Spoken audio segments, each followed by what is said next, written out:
Bendito Padre Celestial, venimos delante de tu presencia nuevamente, Dios, sabiendo que tú eres el Todopoderoso, el que ha rescatado nuestras vidas, Señor, de la manera en que vivíamos y ahora vivimos para ti, Señor, y te damos gracias por ello. Queremos seguir aprendiendo, queremos que el mensaje que tú tienes preparado para nosotros el día de hoy sea de bendición para nuestra vida, que la palabra que es bendita, Señor, entre nuestros corazones y se quede ahí, Señor, la retengamos, que la atesoremos, Señor, para no pecar contra ti y que, Señor, cada día aprendamos más y más a vivir para ti, Señor. Te damos gracias y te rogamos esto en el nombre de Jesús. Amén. Muy bien. Hoy vamos a estar hablando de la guerra espiritual. La guerra espiritual. Todos somos espirituales y todos somos cristianos, todos tenemos espíritu y todos estamos en una guerra espiritual. Aunque nos guste o no nos guste, la vida cristiana se vive en un ámbito espiritual. Hay muchas personas que quieren vivir la vida cristiana en ámbitos sociales, hay personas que quieren vivir la vida cristiana en ámbitos de progreso, de dinero, de prosperidad, pero nosotros sabemos que la realidad es que la vida cristiana se vive en un ámbito espiritual. La vida cristiana, de hecho, es una guerra espiritual. Eso es lo que es la vida cristiana. Y tenemos que entender que mientras no batallemos en la guerra, mientras no vayamos a la guerra espiritual, no estamos viviendo la vida cristiana que Dios nos está llamando. Así que hoy vamos a ir a Efesios 6. Ya casi acabamos con Efesios. Efesios 6, del versículo 10 al versículo 13. Vamos a empezar a hablar de lo que es la armadura de Dios. Y el pastor Mike se tardó, cuando él dio este estudio, se tardó 12 sermones en acabar la armadura de Dios. Y yo pudiera nada más traducir eso si les doy lo mismo, pero no se trata de eso. Vamos a hacerlo bien y vamos a entender de qué se trata. No sé si a usted le pase, pero digamos que usted va saliendo del car wash, llevó su carro a lavar. Y va saliendo y conforme el muchacho le da las llaves para que suba a su carro, el muchacho le dice, ¿le gustaría que le lavara el carro? Usted le dice, pero ¿qué te pasa? Lo acabo de lavar, todavía ni me subo al carro, está limpiecito. ¿Cómo me ofreces que me suba yo, que limpies el carro? Nosotros no usamos las cosas. Cuando no usamos las cosas, no las usamos porque no las necesitamos. Entonces de nada nos sirve. Si compramos un tráiler lleno de materiales y lo estacionamos enfrente de la casa, materiales que no usamos, un tráiler de cemento, que usted no utilice el cemento y lo tiene ahí estacionado en frente de su casa, pues de nada le sirve porque nunca lo va a utilizar. Lo mismo sucede con la armadura de Dios. Si usted y yo no utilizamos la armadura de Dios, pues de nada nos sirve. ¿Qué es lo mejor que podemos hacer? Sí. ¿Qué es lo mejor que podemos hacer acerca de la armadura de Dios? Entender cómo se debe de usar para poderlo usar. Así que vamos a leer en Efesios 6, del versículo 10 al versículo 13, dice, por lo demás, hermanos míos, fortaleceos en el Señor y en el poder de su fuerza. Vestíos de toda la armadura de Dios para que podáis estar firmes contra las acechanzas del diablo. Porque no tenemos lucha contra sangre y carne, sino contra principados, contra potestades, contra los gobernadores de las tinieblas de este siglo, contra huestes espirituales de maldad en las regiones celestes. Por tanto, tomad toda la armadura de Dios para que podáis resistir en el día malo y habiendo acabado todo, estéis firmes. Entonces, Pablo nos habla de que debemos de usar la armadura de Dios, debemos de vestirnos de la armadura de Dios. Pero yo soy una persona que le gusta saber por qué debo de hacer las cosas. Si usted me pide que haga yo algo, ¿por qué? ¿Por qué quiere que yo lo haga? Si usted quiere que aprenda yo algo, ¿por qué quiere que yo lo aprenda? ¿Cómo lo voy a usar? Así que vamos a entender un poquito de cómo es la situación de la armadura de Dios. La vida, y siempre hablamos de la muerte del Señor Jesucristo. Pocas veces hablamos de nuestra propia muerte. Pocas veces tratamos ese tema porque como que no nos gusta. No nos gusta esa cosa. Pero la vida se puede describir de muchas diferentes maneras. Podemos hablar de quienes tienen una vida plena. Por ejemplo, una persona que tiene todo el dinero que necesita, que tiene salud, que vive bien, que no le falta nada, está viviendo una vida plena. Podemos hablar de una persona que tiene una vida difícil, una vida que una persona no sale de un problema o de una enfermedad y ya está en la siguiente enfermedad, en el siguiente problema. No sabemos por qué, pero hay personas que viven así. Podemos hablar de personas que tienen una vida vacía, Las personas que tienen una vida vacía es que no importa lo que hagan, no les satisface la vida. Y tenemos diferentes maneras de hablar de la vida, pero la vida, no se puede hablar de la vida sin evitar pensar en qué significa vivir. Las únicas personas que no van a morir son las que todavía no nacen.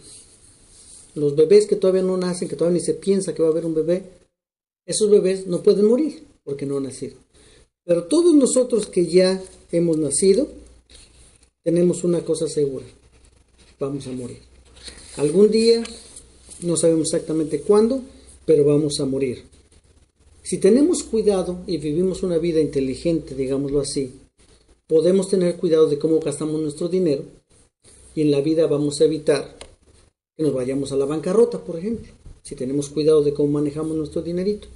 Si tenemos cuidado de cómo nos comportamos, podemos evitar ir a la cárcel tal vez, ¿verdad? Si tenemos cuidado de cómo vivimos nuestra vida, podemos evitar muchas cosas. Sin embargo, no podemos evitar la muerte. Podemos tener cuidado de cómo comemos, entonces evitamos problemas cardiovasculares o qué sé yo, esos problemas que son muy famosos en estos días, pero no podemos evitar la enfermedad, la muerte. Esa no está en nuestras manos. ¿Pero qué significa morir? Si todos vamos a morir, ¿qué significa morir? Morir, no importa lo que digan los doctores, morir es más que simplemente apagar al cuerpo. Si eso fuera morir, eso sería muy fácil, pero morir es un poquito más. Mira, acompáñenme a Génesis 2:7. Y no nos vamos a detener mucho en la muerte, pero quiero que entendamos algo. Génesis 2:7 dice: Entonces Jehová Dios formó al hombre del polvo de la tierra y sopló en su nariz aliento de vida, y fue el hombre un ser viviente. ¿Qué hizo Dios? Nos sopló aliento de vida por la nariz y vivimos un ser viviente. Es decir, que nosotros no solamente somos un pedazo de un cuerpo viviente, sino que tenemos el aliento de Dios adentro de nosotros. ¿Qué más hizo Dios? Si nos rezamos un capítulo antes, Génesis 1:27, dice que creó Dios al hombre a su imagen, a imagen de Dios lo creó, varón y hembra los creó. ¿Qué quiere decir? Que entonces somos semejantes a Dios. No somos Dios, ni nunca vamos a ser Dios, pero somos semejantes a Dios porque Él nos creó como Dios. Y podemos hablar de muchas de las características de Dios en cómo somos semejantes con Él. Pero por lo menos una característica que tenemos, que compartimos con Dios, es que ambos tenemos espíritu. Dios es espíritu, nosotros tenemos espíritu. Y el espíritu de nosotros se conecta con el espíritu de Dios para enseñarnos todo lo que Él escucha del Padre, viene y nos dice. Así que por lo menos tenemos el espíritu. Y cuando morimos, dice en Eclesiastés 12:7, dice, y el polvo vuelve a la tierra, así como era. Y el espíritu vuelve a Dios que lo dio. Simple como eso. Cuando fallecemos, entonces no solamente apagar el cuerpo, sino que espiritualmente algo sucede. Podemos decir que cuando las funciones del cuerpo se terminan, el espíritu se va con Dios. O podemos decirlo al revés, que el espíritu es tomado por Dios y entonces el cuerpo se acaba. No importa. La cuestión es que cuando morimos, el espíritu sale de nosotros. Por lo tanto, para nosotros como cristianos, ocuparnos del espíritu debería ser la prioridad número 1. Porque de eso depende que estemos aquí. Si Dios nos llama y nos quita el espíritu que tenemos, ¿qué pasa? Se acaba la vida. Entonces nuestra prioridad número 1 debería de ser cuidar el espíritu.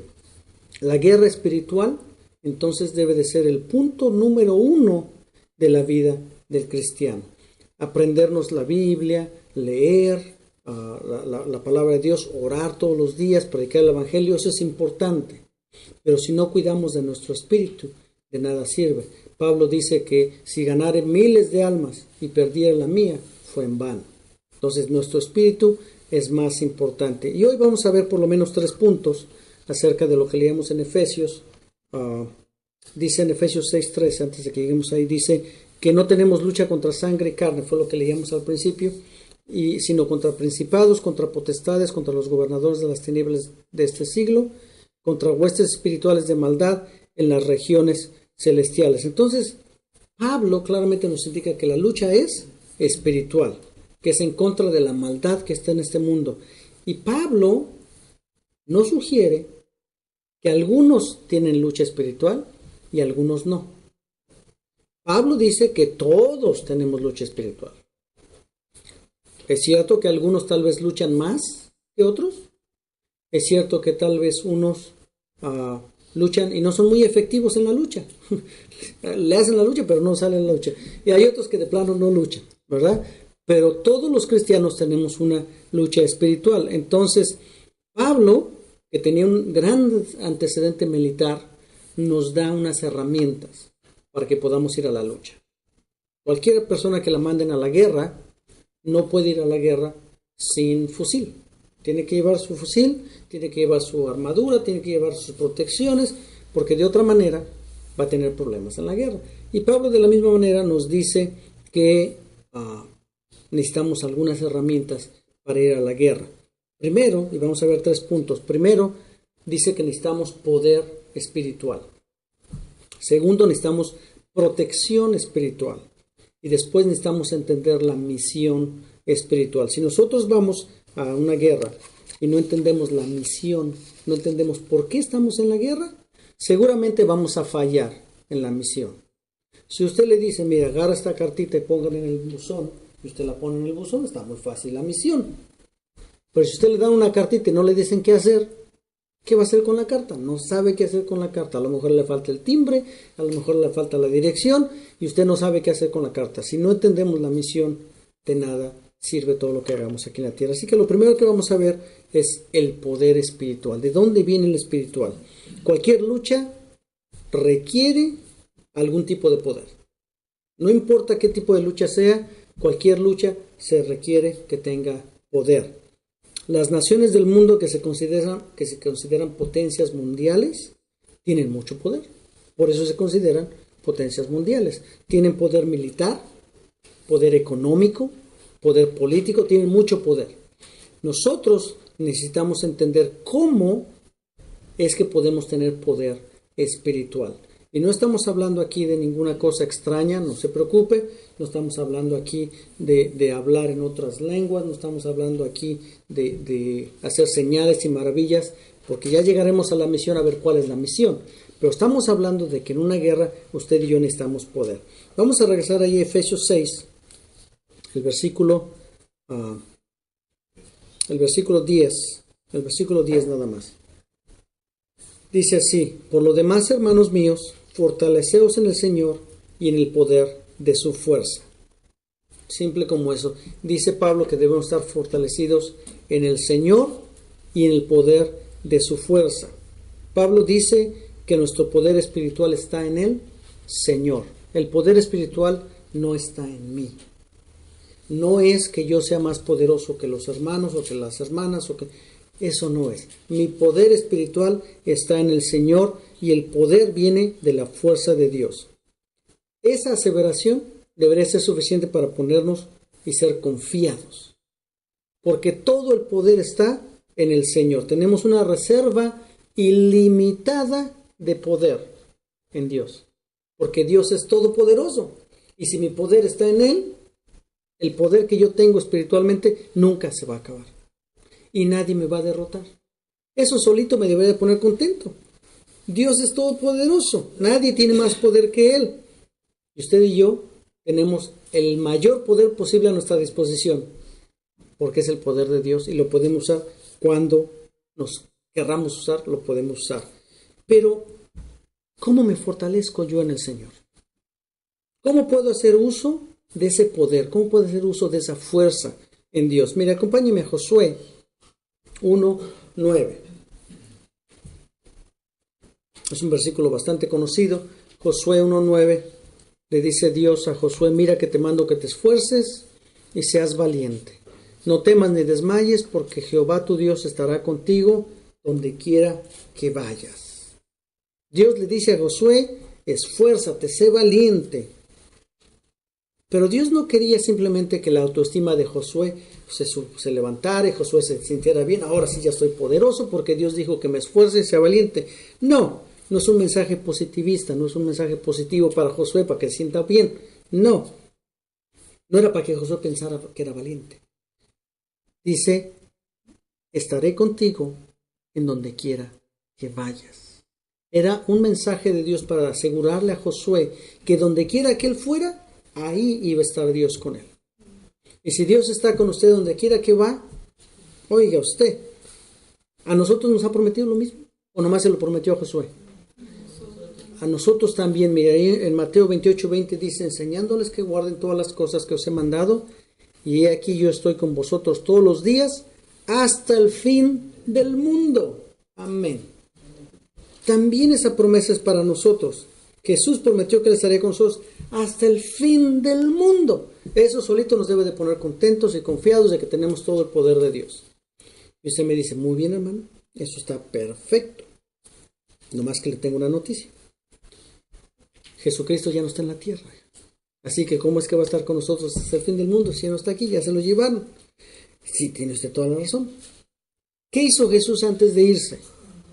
Nos mandó una promesa. En Lucas 24:49 dice, he aquí yo enviaré la promesa de mi Padre sobre vosotros, el Espíritu Santo, ¿verdad? Pero quedaos vosotros en la ciudad de Jerusalén hasta que seáis investidos de poder desde lo alto. Así que el poder va a venir de lo alto. Y los apóstoles, cuando estaban con Jesucristo, cuando Él es levantado, se van a Jerusalén y están ahí reunidos orando, esperando a que venga la promesa. Y en Hechos vemos el cumplimiento de la promesa. Hechos 2, del 1 al 4, dice, cuando llegó el día del Pentecostés, estaban todos unánimes juntos, y de repente vino del cielo un estruendo como de un viento recio que soplaba, el cual llenó toda la casa donde estaban sentados. Imagínense un viento recio, poderoso. Y se les aparecieron lenguas repartidas como de fuego, asentándose sobre cada uno de ellos, y fueron todos llenos del Espíritu y comenzaron a hablar en otras lenguas según el Espíritu les daba que hablasen. Jesús ya cumplió la promesa. Él mandó al Espíritu Santo y nos los dio a nosotros. Mora en usted y mora en mí. En el momento que aceptamos al Señor Jesucristo, el poder espiritual, la fortaleza del Señor y la fuerza de su poder están en nosotros porque viene el Espíritu Santo. Pero ese poder no solamente viene del Espíritu Santo. ¿Sabe de dónde viene también? De las promesas que Jesucristo cumple. Así como cumplió esta promesa, Él ha cumplido todas las promesas de perdonarnos, de ser fiel, de estar con nosotros hasta el fin del mundo. Así que Él dijo que estaría con nosotros donde quiera que vayáramos y que estaría con nosotros hasta el fin del mundo. Y de la misma manera que cumplió la promesa de enviar al Espíritu Santo, está cumpliendo esa promesa de estar con nosotros hoy, mañana, estuvo con nosotros ayer. Así que nosotros debemos recibir el poder espiritual, no simplemente de pensar que tenemos al Espíritu Santo, sino de la confianza que tenemos en que Jesucristo cumple sus promesas. Si usted ora, dijo, todo lo que pidierais al Padre en mi nombre, os lo daré. Es una promesa. Dios cumple sus promesas, Jesús cumple sus promesas. Así que fortalezcámonos en el Señor y en el poder de su fuerza, porque Él cumple sus promesas. No hay duda. No se preocupe, Él va a estar con usted donde quiera que usted vaya. De ahí recibimos nuestro poder. Ahora, ¿qué tal la protección espiritual? Ser exitoso en una batalla no significa ir y matar a todos los del otro lado. Eso no significa ser exitoso en una batalla. Realmente se considera una batalla exitosa cuando el ejército regresa a la casa vivo. Imagínense que dos ejércitos se encuentran uno contra el otro y se dan duro hasta al final de la batalla. Nadie queda vivo de los dos ejércitos. ¿Quién ganó? Está difícil de decir porque no sabe quién ganó. La batalla se considera exitosa cuando el ejército que ganó regresa a casa victorioso, vivo. La Biblia no dice que el propósito de la batalla sea reprender demonios. La batalla no dice que vayamos y hablamos en lenguas y reprendamos al demonio. Algunas iglesias se acostumbran a declarar cosas en contra del diablo. van y le dicen, tú diablo, y le dicen cosas. Pero esa no es la batalla espiritual. La batalla espiritual la vivimos todos los días. La guerra ya la ganó Jesucristo, pero la batalla la vivimos todos los días. Mira, acompáñame a Colosenses 2, 14 y 15. Colosenses 2, 14 y 15 dice, anulando el acta de los decretos que había contra nosotros, que nos era contraria, quitándola de en medio y clavándola en la cruz, y despojando a los principados y a los potestades, los exhibió públicamente, triunfando sobre ellos en la cruz. Despojando a los principados y a los potestades, los exhibió públicamente, triunfando sobre ellos en la cruz. La guerra ya la ganó Jesucristo. Muchos de nosotros podemos decir, en base a lo que dice la Biblia, que estamos viviendo los últimos tiempos. Hay señales que son casi inconfundibles y dice uno, Señor, ya estás aquí a la vuelta de la esquina. Y cuando leemos el libro de Apocalipsis sabemos que ya el final, el último final, Satanás es enviado al infierno por la eternidad y nosotros vivimos en una tierra nueva, nuevo cielo y toda la cosa bien bonita. La guerra ya la ganó Jesucristo. En la declaración final, la sentencia para el enemigo ya está dada. Nosotros no tenemos que preocuparnos. Nosotros lo que tenemos que preocuparnos en Efesios 6:11 dice, vestíos de toda la armadura de Dios para que podáis estar firmes contra las acechanzas del diablo. Nosotros debemos de preocuparnos en estar firmes en contra de las acechanzas del diablo. De eso es de lo que nosotros debemos de preocuparnos. La prueba, la tentación, el deseo de hacer lo que no le gusta a Dios, todo eso que viene, lo único que tenemos que hacer es estar firmes en contra del enemigo. Dice, para que podáis estar firmes contra las acechanzas del diablo. Así que cuando el enemigo viene y nos recuerda, oye, ¿te acuerdas que te gustaba hacer esto? ¿Te acuerdas que te gustaba tomar aquello? ¿Te acuerdas que te gustaba fumar esto? ¿Te acuerdas que te gustaba ver aquello? Nosotros tenemos que estar firmes. Y el enemigo no va a poder contra nosotros. Acompáñenme a Santiago 4:7, por favor. Santiago 4:7 dice así, someteos pues a Dios, resistid al diablo y huirá de vosotros. Este pasaje no solamente dice que vamos a ser exitosos en contra del diablo, pero dice que el diablo va a huir de nosotros, porque no pudo contra nosotros. Cuando nosotros estamos con Dios, cuando el poder espiritual está con nosotros, cuando sabemos que Dios está ahí con usted todos los días, el Espíritu Santo mora en su corazón, que usted no tiene iniquidad en su corazón, y viene la tentación, porque la tentación viene, y usted está firme, el enemigo no solamente es derrotado, sino que el enemigo huye, se va, no tiene nada que hacer con nosotros. Amén. Acompáñeme a 1 de Juan 5:18, por favor. Entonces dice 1 de Juan 5:18, dice así, y sabemos que todo aquel que ha nacido de Dios no practica el pecado, pues aquel que fue encarnado por Dios le guarda y el maligno no le toca. Así que en primer lugar no podemos decir que el diablo me obligó a pecar. No, el diablo no me obligó a pecar porque el diablo no me puede tocar. Pero dice entonces que que nosotros no podemos ser obligados a pecar por el diablo, ¿verdad? Dice que el diablo ni siquiera nos puede tocar. Interesante.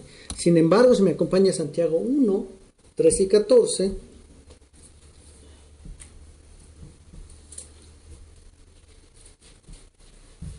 Santiago 1, de versículos 13 y versículo 14, dice, cuando alguno es tentado, no diga que es tentado de parte de Dios, porque Dios no puede ser tentado por el mal, ni él tienta a nadie.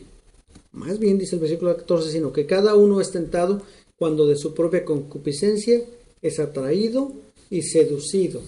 ¡Wow! Dios no tienta a nadie. De hecho, nosotros somos tentados por nuestra propia lujuria, por nuestros propios deseos, por lo que nosotros tenemos adentro de mí. Entonces, ¿por qué necesito protección espiritual si el problema es conmigo?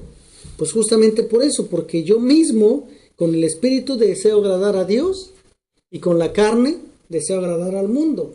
Entonces la lucha espiritual está adentro de mí. Y necesito una protección espiritual adentro de mí para vencer la lucha. Por lo tanto, debo de aprender a cuidar a mi espíritu y debo aprender a cuidar, a no alimentar los deseos de la carne, sino alimentar al espíritu. Necesito tener eso. Pablo dice que debemos vestirnos de la armadura de Dios para resistir al diablo. Así que la protección espiritual, como la armadura, tiene muchas partes. El ataque puede venir en la cabeza, el ataque puede venir a cualquier otra parte de nuestro cuerpo, los ojos, los oídos, cualquier parte de nuestro cuerpo. Necesitamos tener la armadura en todo el cuerpo, en todas las áreas de nuestra vida. Debemos de protegernos. En otras palabras, si alguien te está pateando en la pierna, y te pones un casco, ¿ya te protegiste de las patadas en la pierna? No. Necesitas una protección en las piernas. Cuando te pateen las piernas. Si alguien te está pegando en la cabeza, entonces te pones el casco y te proteges. La armadura de Dios, entonces tiene muchísimas partes y debemos aprender cómo usarlas. Pero la armadura es la armadura de Dios. Por lo tanto, la protección viene ¿de dónde? De Dios. La protección espiritual viene de Dios. Y si Dios es con nosotros, ¿quién contra nosotros? Lo que tenemos que estar es estar junto con Dios todo el tiempo, para que nos protejamos nosotros mismos de nuestras propias tentaciones, que nosotros mismos nos metemos, nosotros mismos nos acusamos, nosotros nos metemos en problemas solitos, fíjense, no es el diablo. Entonces tenemos que entender la misión espiritual, es la tercera parte que Pablo nos habla en Efesios 6:13, si me acompaña ahí, dice, por tanto, tomad toda la armadura de Dios para que podáis resistir en el día malo, y habiendo acabado todo, estar firmes. La misión del cristiano, la misión del creyente está dividida en tres partes. Predicar el evangelio, hacer discípulos y enseñar que obedezcan todo lo que Jesucristo nos enseñó. Esa es la misión del cristiano. Si leemos en Mateo 28 es lo que dice, y de predicar a todas las criaturas, a todas las naciones, bautizándoles en el nombre del Padre, del Hijo y del Espíritu Santo, y enseñando todas las cosas que yo les he enseñado, y aquí está recompensa hasta el fin del mundo. La misión suena sencilla: ir y predicar, hacer discípulos y enséñales a que obedezcan lo que Jesús les enseñó. Suena sencilla, pero se ha interpretado de una manera equivocada. La misión no puede hacerse por partes. A lo mejor me voy a meter en problemas con mi hijo aquí, pero la lucha que está peleando allá en el Medio Oriente, en Afganistán, en Pakistán, en Irak, en Siria, son tantos que ya yo no sé exactamente qué es. Yo pienso que ha sido una lucha incompleta, porque se peleó, se les entrenó para que ellos aprendieran a usar las armas y los dejamos solitos. Y ahora entre ellos mismos se están matando. Parece como que algo no resultó bien en esa lucha. Nosotros también como cristianos a veces interpretamos la misión incompleta. A veces vamos y predicamos el evangelio, nos ponemos en una esquina, damos folletitos y nunca volvimos a saber de las personas. Se fueron y nunca los volvimos a ver. Esa es una parte de la misión, pero no es la misión completa. La misión completa es hablarles, traerlos, educarles, enseñarles la disciplina de Dios, enseñarles a los discípulos y que aprendan a obedecer a Dios, que aprendan a hacer. Entonces la misión tiene que ser con el ejemplo, porque es el mejor testimonio. No podemos nosotros salvar a ninguna persona. Es otra parte que se ha malinterpretado a la misión. Si yo le preguntara aquí, no levanté la mano, no se preocupe, pero si yo le preguntara aquí, ¿cuántos de ustedes han hablado a personas del Señor Jesucristo? Esas personas han aceptado al Señor Jesucristo. Usted puede levantar la mano. 1, 2, 3, 4. Gloria a Dios. Pero ese no es su trabajo. Su trabajo no es salvar a la gente. Su trabajo es hablarle a Cristo. Hablar de Cristo a las personas. Entonces mi pregunta debe ser, ¿cuántos de ustedes le han hablado a otros de Cristo? Entonces todos levantamos la mano. Entonces todos estamos viendo una parte de esa misión. A nosotros no nos toca salvar a las personas. Es al Espíritu Santo al que le toca.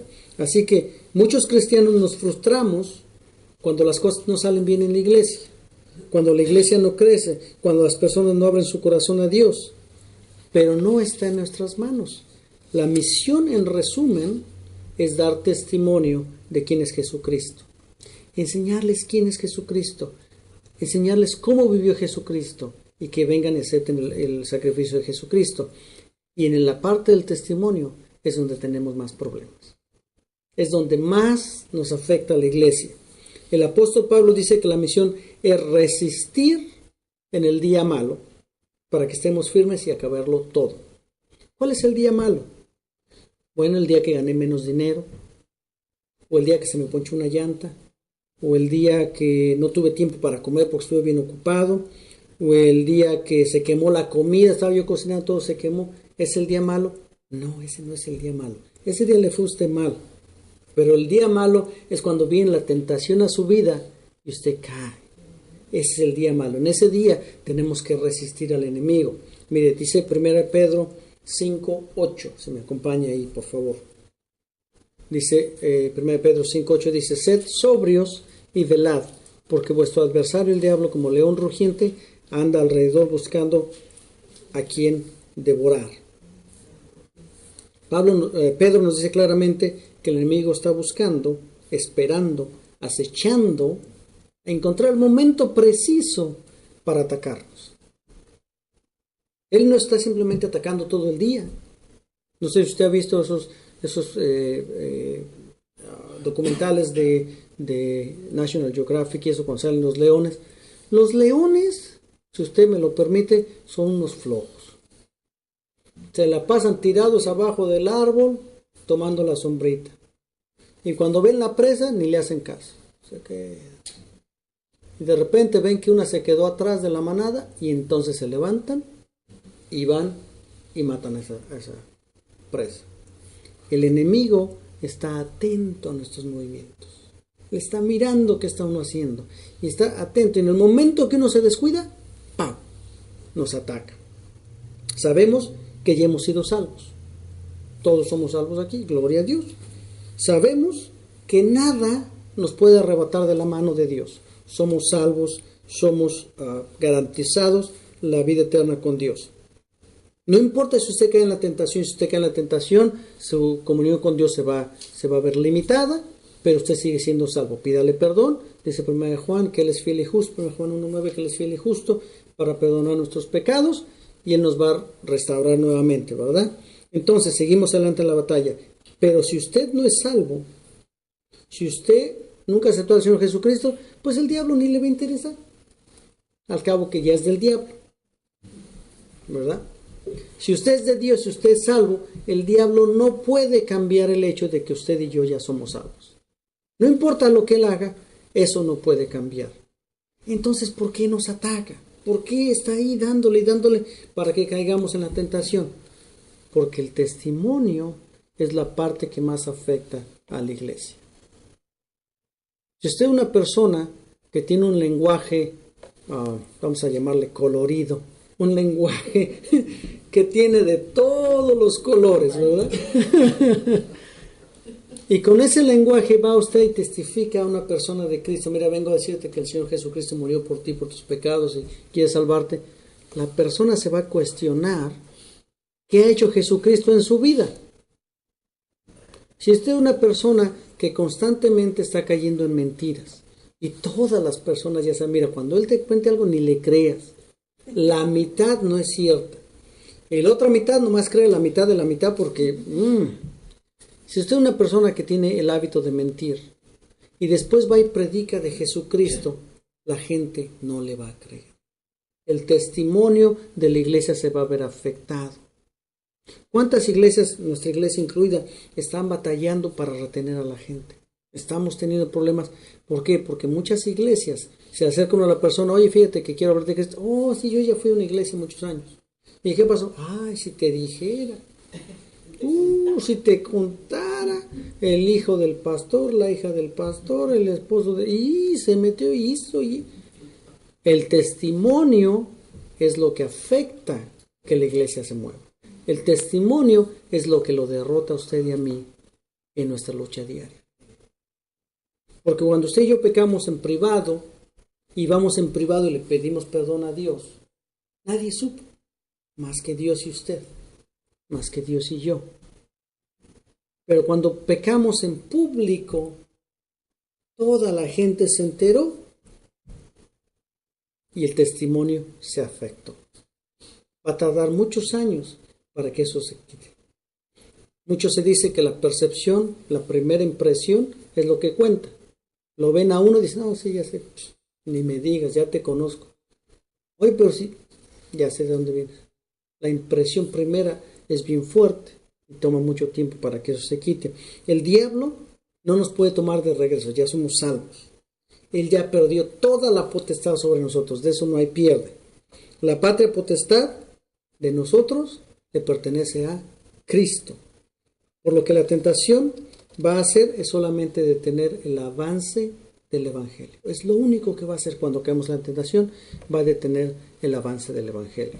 Si usted y yo estamos algún día y caemos en tentación, segurito lo primero que usted y yo quiere hacer o queremos hacer es ir a hablar de Cristo. No, nos da pena. ¿Cómo voy a ir a hablar de Cristo si acabo de hacer lo que acabo de hacer? Cuando caemos en la tentación, el Evangelio, el avance del Evangelio se detiene. Imagínense a dos países que son vecinos. No vamos a decir nombres, pero dos países que son vecinos. Y se ponen en guerra los dos países. Y se pone en la mera frontera, empieza la guerra. Un ejército de un lado, otro ejército del otro lado. Y nadie cruza la frontera. Nomás ahí se están peleando. ¿Alguien está ganando la guerra? No. Se dice que gana el enemigo que entra en el territorio del otro, que toma posesión de la tierra, que llega al Palacio Nacional y dice: yo ya llegué hasta aquí, tomo posesión de... El enemigo que penetra en el campo del otro enemigo es el que gana.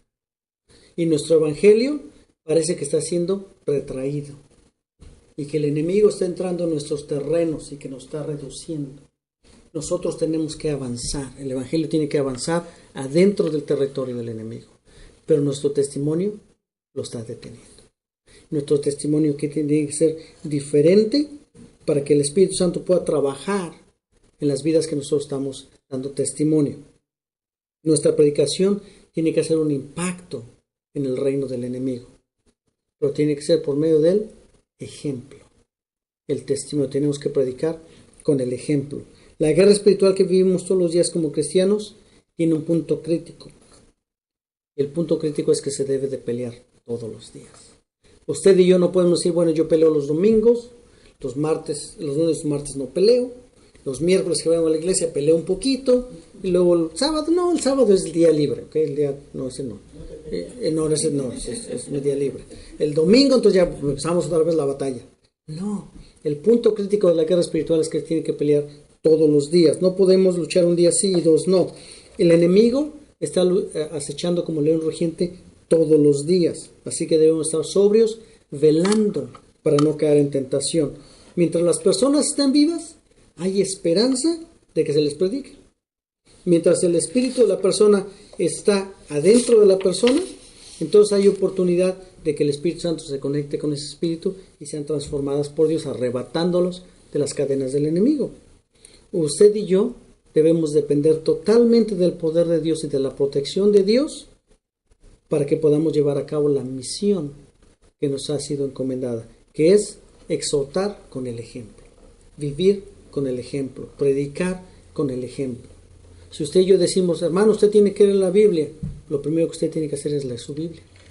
Si usted y yo decimos: hermano, es que usted tiene que orar todos los días, lo primero que usted y yo tenemos que hacer es orar todos los días, predicar con el ejemplo. Si usted va y le dice: mira, te quiero contar de lo que Dios hizo en mi vida, cómo me transformó, me sacó de donde yo estaba, gloria a Dios, se tiene que ver el cambio.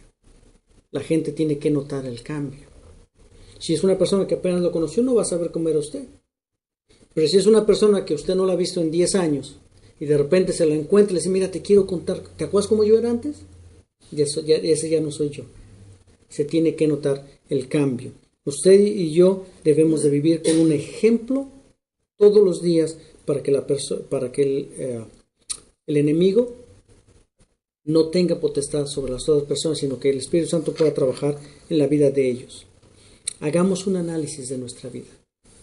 Tomemos la decisión de vivir para Él todos los días. Si usted ha sido salvo, que todos hemos sido salvos aquí, pero no ha cambiado su manera de vivir, su testimonio no refleja el cambio que Dios hizo en su vida, venga y póngase a cuentas con Dios y empiece a vivir un plan todos los días donde la batalla espiritual sea ganada por usted, por su testimonio. Es tiempo de que nuestra lucha diaria tenga más victorias que derrotas entréguele todo a Él y deje que Él actúe en su vida. Amén. Vamos al Señor en oración. Bendito Padre Celestial, venimos delante de tu presencia, entendiendo, Señor, que tú eres todopoderoso y entendiendo, Padre, que tú nos has rescatado para ti, que ahora somos tus hijos y que tú nos has transformado, Señor, pero a veces no demostramos ese cambio. A veces, Señor, preferimos hacer otras cosas que buscarte a ti. A veces preferimos, Señor, vivir de una manera que no te agrada, Señor, y queremos pedirte perdón en esta hora y queremos rogarte que tú, Señor, tomes control de nuestra vida. Queremos entregarte todo lo que somos para que tú, Señor Jesucristo, seas exaltado en nuestras vidas y que nuestro testimonio sea efectivo en el campo del enemigo y podamos, Señor, entrar y penetrar y romper, Señor, las cadenas del enemigo en las vidas de las otras personas, Señor. Queremos que tu Espíritu Santo actúe a través de nuestra vida, Señor, así que te entregamos todo lo que somos para que tú hagas ese cambio y podamos vivir un testimonio todos los días, un testimonio real de que tú estás en nuestras vidas, Padre.